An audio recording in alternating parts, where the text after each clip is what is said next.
Hello student, welcome back to my channel master classes. My name is Talib और आप देख रहे हो मास्टर क्लासेस यूट्यूब चैनल।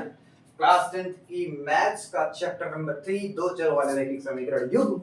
इसमें हमने पहले क्वेश्चन के 4 क्वेश्चन डिस्कस कर लिए हैं और आज मैं इस क्वेश्चन नंबर 5 को आपको बताने वाला हूं।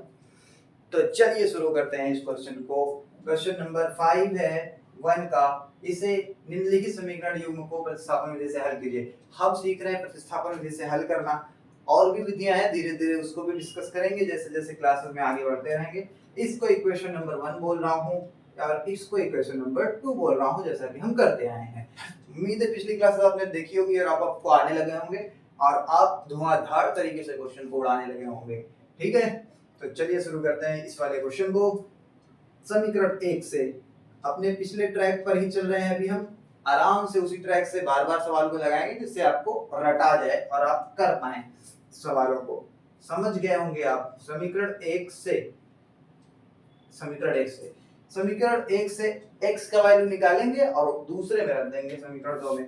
तो x की वैल्यू यहाँ पे x है, √2x इज इक्वल टू, उधर 0 है, +3 को उधर ले जाएंगे, -√3y। +√3 है, उधर ले गए -√3y। मुझे तो x की वैल्यू चाहिए क्योंकि x अकेला जहां बचेगा वहीं पे हम कहेंगे कि वही इक्वेशन नंबर 3 है। -√3y और √2 इधर मल्टीप्लाई में है, नीचे आ जाएगा √2। थोड़ा अच्छा दिखने के लिए, प्रोफेशनल दिखाने के लिए y को ऐसे लिख देते हैं। किताबों में हम भी थोड़ा किताबों का यूज कर लेते हैं, अच्छा लगेगा भाई।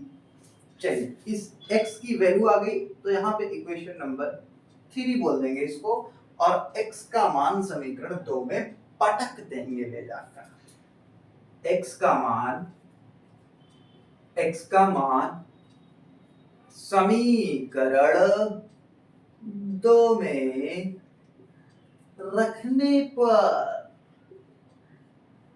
देखो ना भाई कैसे कर रहे हैं। √3x की वैल्यू पुट करेंगे यहां से देखकर। मैं ब्रैकेट में लिख लेते हैं, थोड़ा अच्छा लगेगा।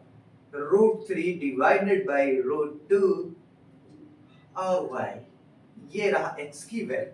बाकी सबको एज इट इज उतार दो, कुछ छो मत ज्यादा, ज्यादा छेड़खानी मत करो, नहीं तो बुरा मान जाएगा भैया। ये सवाल में अपने आप से वैल्यू कहीं से आती नहीं है और जबरदस्ती कुछ करना भी नहीं है, जो होगा वही करना है। आइए आगे बढ़ते हैं, यहां से इसको सॉल्व करें। अच्छा, फिर मैं एक बार रिपीट फिर से कर देता हूँ। मेरी तो आदत है बार बार रिपीट करना ताकि आपको वो चीज घुस जाए खोपड़िया में। आइए, ये लिखा हुआ है एग्जाम, जैसे यहाँ पर हम देख रहे हैं, जब यहाँ पे ये था तो 2 वेरिएबल थे x एंड y, लेकिन जब मैंने इसकी वैल्यू इसमें इक्वेशन नंबर 2 में जब मैंने x की वैल्यू रख दी यहाँ पर, तो इस पूरे इक्वेशन में ये एक वेरिएबल बचा जो कि y है। यहाँ से सॉल्व करते हैं आगे। इस √3 को अंदर मल्टीप्लाई करते हैं, तो √3 का √3 से मल्टीप्लाई होगा तो भैया वैल्यू आएगी 3। समझ आ रहा है? अरे बाबा, √3 में √3 का मल्टीप्लाई करेंगे तो 3 × 3 दोनों रूट में है तो रूट के अंदर आ जाएगा दोनों। रूट का 3 एक ही रूट में आ जाएगा और पेयर बन के बाहर आ जाएगा 1 3। अब ये पेयर बनने वाला जो क्लास 8 में आपने सीखा होगा, नहीं सीखा है तो इस रूट की वैल्यू निकालना आता होगा आपको, पिछली मेरी बेसिक क्लास में देख लीजिएगा, आ जाएगा। और नीचे अपॉन √2 है, उसमें अपॉन √2 एज इट इज लिख देंगे और y को बैठा देंगे जैसे का था वैसे का वैसा। और माइनस का 8 √8y इक्वल्स टू 0। बस इसी को सॉल्व कर दो, y की वैल्यू आ जाएगी। सॉरी, इसको सॉल्व कर दो तो हमारी ये जो इक्वेशन है वो सॉल्व हो जाएगी। y की वैल्यू यहाँ से निकालो कैसे भी करके, जल्दी से जल्दी। तो कैसे करें, मतलब क्या करें जिससे जल्दी हो जाए थोड़ा। तो मैं ऐसा करता हूँ, यहाँ इसको क्रॉस मल्टीप्लाई कर लेता हूँ, इसके नीचे 1 मान के।